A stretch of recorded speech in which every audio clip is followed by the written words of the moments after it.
selamat datang kembali di channel YouTube-nya Upi Muhsin Official. Oke, hari ini aku tuh mau bikin vlog yang berbeda dari vlog-vlog sebelumnya. Biasanya kan aku bikin vlog itu tentang keseharian aku.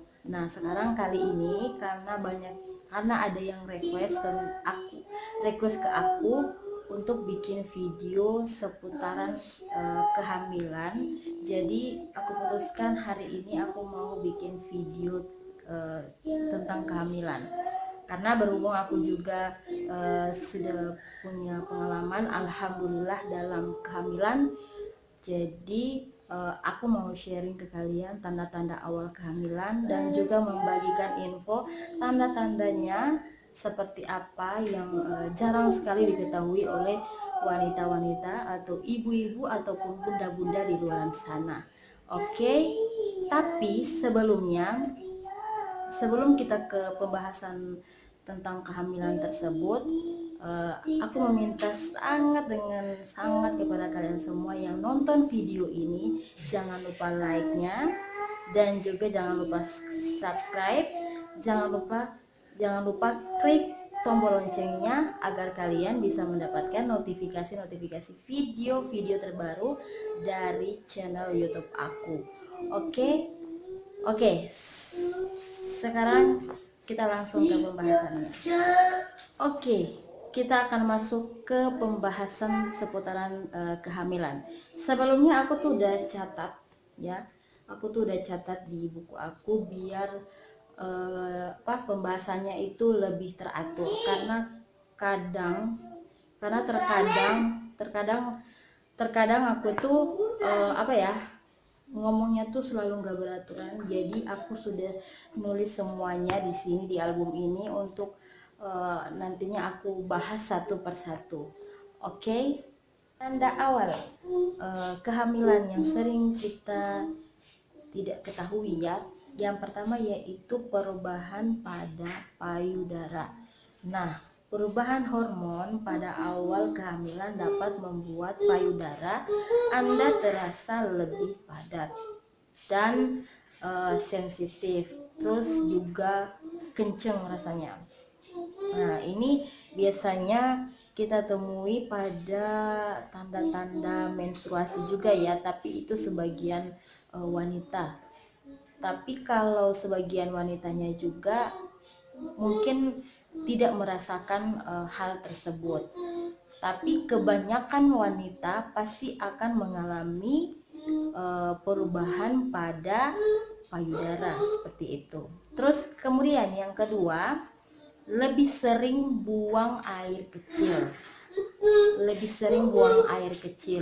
Di masa awal kehamilan, kebanyakan wanita akan lebih sering ingin buang air kecil, teman-teman, terutama pada malam hari. Hal ini disebabkan karena adanya perubahan hormon dan bertambahnya jumlah cairan tubuh.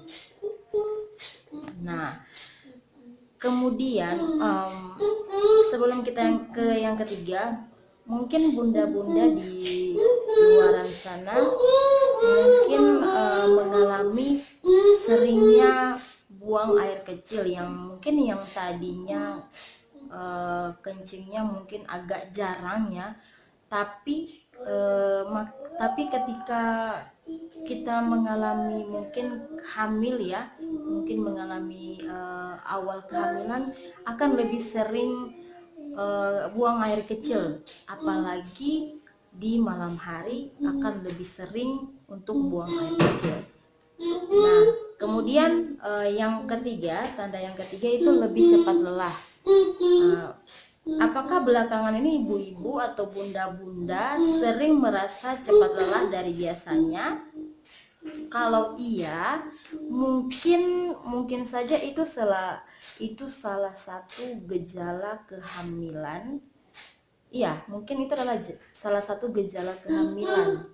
Nah, jika gejala ini banyak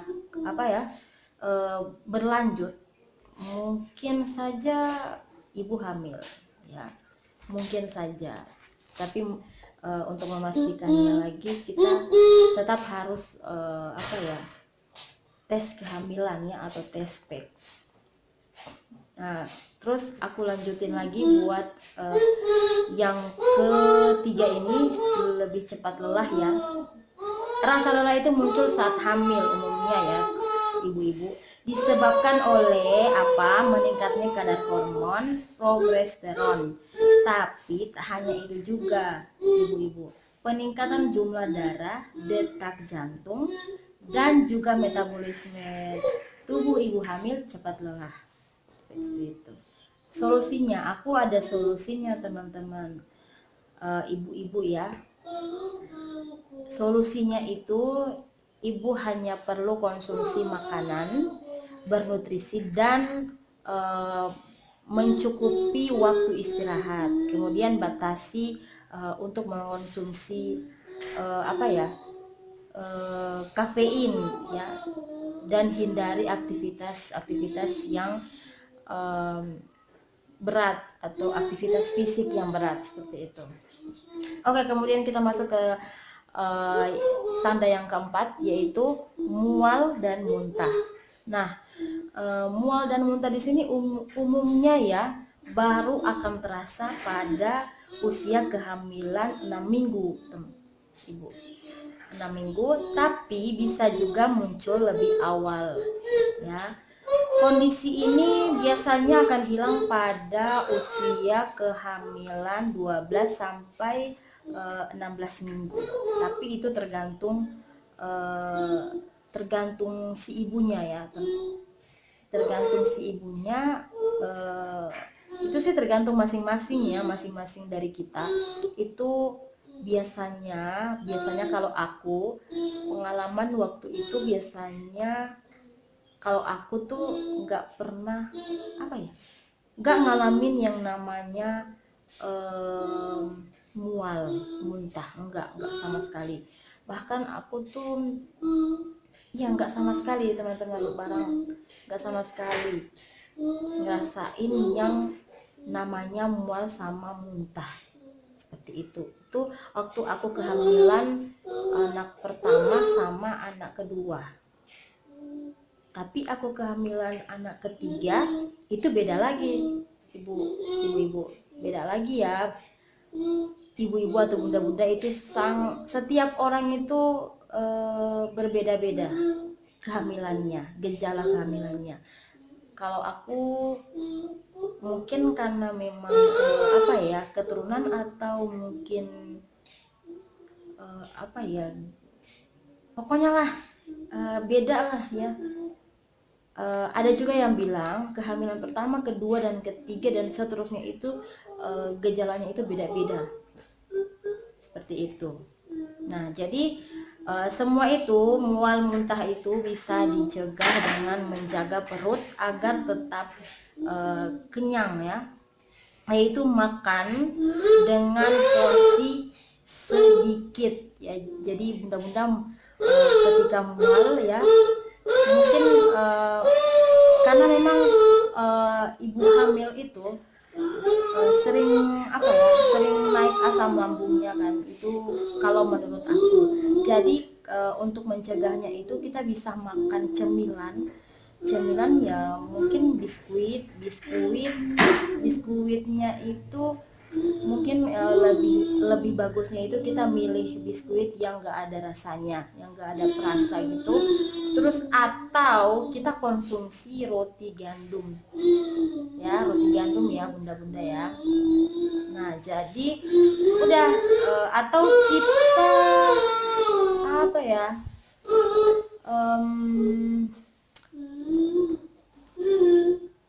atau kita makan permen aja ya, permen mint ya, biar mencegah mual muntahnya juga. Terus atau juga yang permen yang jahe ya, untuk membantu meredakan mual dan muntah gitu. Oke. Kemudian kita masuk ke tanda yang kelima. Tanda yang kelima ini sensitif terhadap bau. Nah, sensitif terhadap bau. Kenapa sih sensitif terhadap bau? Karena apa? Terjadinya perubahan hormon saat hamil dapat membuat indera penciuman wanita menjadi lebih sensitif. Seperti itu. Karena ada perubahan hormon ya, bunda-bunda. Dan ini menjadi salah satu faktor ibu-ibu mengalami yang namanya mual dan juga muntah. Misalnya parfum ya, misalnya cium aroma parfum gitu. Terus makanan yang berbumbu atau yang berbau tajam, serta asap rokok, biasanya seperti itu. Tapi kalau pengalaman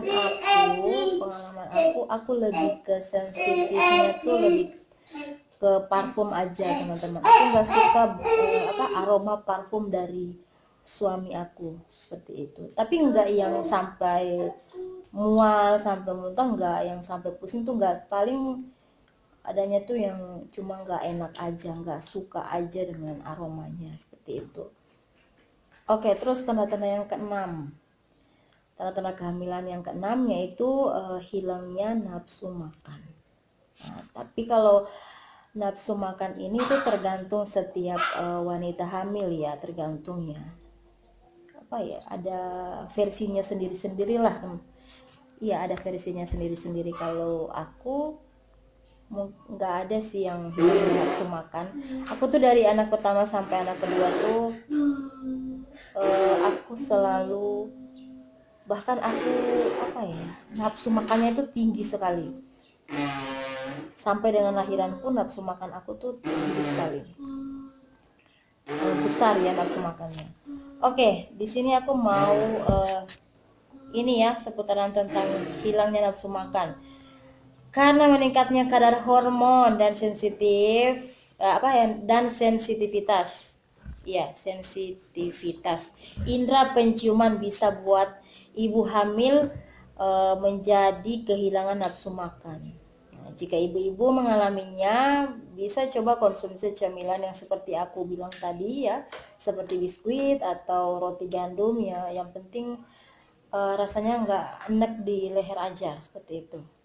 Nah, terus ini pembahasan yang ketujuh, konstipasi atau sembelit. Nah, mungkin ini adalah salah satu gejala juga ya, gejala kehamilan yang mungkin tidak banyak disadari oleh ibu-ibu di luar sana.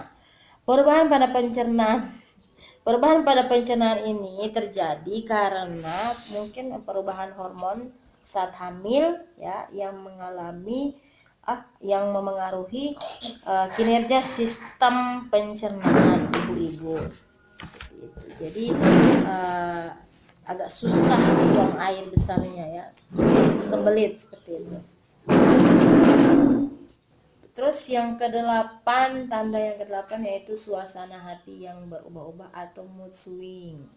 Nah, kadang sedih, kadang tertawa ya, kadang seneng, kadang murung, kadang ya pengen nangis aja, bawaannya drama ya, seperti itu. Nah, perubahan hormon juga bisa membuat ibu-ibu merasa lebih emosional ya, suasana hati yang berubah tanpa alasan yang jelas ya, bisa jadi salah satu tanda awal ibu hamil, seperti itu. Terus kemudian tanda yang ke-9, pusing. Nah, di tanda yang ke-9 ini aku pernah mengalaminya. Aku mengalaminya tuh dari awal aku hamil anak pertama sampai anak kedua, anak ketiga, terus keguguran ya, anak ketiga itu nanti aku akan bahas di video selanjutnya seputaran tentang gejala keguguran ya. Oke. Tapi kita bahas dulu ini tentang gejala tanda hamil yang sering disadari. Ini yang ke-9 yaitu pusing. Pusing ini seringkali yang dirasakan pada awal kehamilan akibat turunnya tekanan darah, karena memang ibu hamil tuh kebanyakan ibu hamil sering darah rendah ya, dan menyempitnya pembuluh darah. Nah, hal ini bisa diatasi dengan cukup ibu-ibu istirahat aja, tapi segera konsultasikan dengan dokter jika pusing yang dialaminya itu berlanjut ya, segera berlanjut dan tidak membaik. Setelah istirahat, segera hubungi dokter ya, karena takutnya ada sakit apa gitu ya. Oke, kemudian ini tanda yang ke-10 yang terakhir, yaitu keluarnya bercak darah dari vagina. Nah, terkadang ya, ini tanda yang ke-10 ini terkadang ya, kehamilan diawali dengan munculnya bercak darah ya. Bercak darah bisa menjadi tanda menempelnya sel telur yang sudah dibuahi di dinding rahim, seperti itu. Tapi kebanyakan wanita itu gak mengalami keluarnya bercak darah di tanda awal kehamilan. Ada sebagian yang mengalaminya, tapi sebagian besarnya enggak, seperti itu. Itu menurut aku. Kalau menurut kalian ya terserah kalian, silahkan komentar di bawah. Oke. Nah, itu semua ya. Tetapi ya, semua gejala yang sudah aku sebutkan tadi tidak selalu merujuk pada pada kehamilan ya, dan bisa saja menjadi pertanda atau gejala dari penyakit tertentu. Selain itu, sebagian ibu-ibu atau wanita yang sudah terkonfirmasi hamil juga ada yang tidak mengalami gejala atau tanda kehamilan tersebut. Iya, seperti aku seperti itu teman-teman, seperti yang tidak seperti yang di tanda-tanda ini. Jadi aku tuh hamil ya, waktu itu aku tuh nggak tahu kalau aku tuh hamil, tiba-tiba aja tes pack. Mungkin aku taunya baru 3 bulan umur kehamilan, baru aku sadar, oh ya aku udah 3 bulan nggak haid ya, kenapa ya, udah tes pack aja gitu. Tes pack, alhamdulillah hamil, seperti itu teman, seperti itu ya bunda-bunda ya. Kalau aku nggak ngalamin yang namanya mual, muntah, nggak ngalamin yang namanya barangkali ada tapi cuman pusing aja, terus hilang nafsu makan, itu aku nggak pernah ngalamin itu. Bahkan aku makannya lahap, pokoknya yang tanda-tanda yang kurang enak itu aku nggak pernah ngalamin itu, alhamdulillah. Sampai dengan kehamilanku yang kedua itu nggak pernah ngalamin itu. Jadi rada-rada gelisah juga ya kalau misalnya loh kok aku nggak bisa nggak pernah merasakan seperti wanita di luar sana yang mengalami mual, muntah seperti itu. Tapi alhamdulillah aku bersyukur sekali karena aku tidak pernah mengalami seperti itu. Jadi aku hanya cukup berbagi aja kepada kalian ya, 10 tanda-tanda kehamilan yang jarang sekali diketahui. Nah, oke. Oleh karena itu ya, kalau ibu-ibu sudah mengalami hal-hal yang sudah aku sebutkan tadi ya, untuk memastikannya lagi, ibu-ibu beli tes pack, terus langsung melakukan tes kehamilan di rumah atau langsung ke dokter juga bisa. Tapi kalau ibu-ibu melakukan tes kehamilan melalui alat tes pack ya, alhamdulillah disegerakan saja. Terus setelah itu kalian ke dokter dan silakan di USG untuk memastikan bahwa apakah memang benar ada kantung janin di dalam kandungan. Oke. Mungkin sekian dari saya ya, video kali ini akan aku closing. Terima kasih banyak sudah nonton video hari ini, dan terima kasih juga sudah subscribe ya. Bagi kalian yang sudah subscribe, terima kasih banyak sudah subscribe dan sudah like juga. Dan bagi kalian yang baru pertama kali mampir di channel YouTube aku ini, jangan lupa untuk like-nya, subscribe-nya, dan klik tombol lonceng agar kalian mendapatkan notifikasi video-video terbaru dari Poppy Muhsin. Oke teman-teman, mungkin itu aja ya dari aku. Oke, assalamualaikum warahmatullahi wabarakatuh. Bye.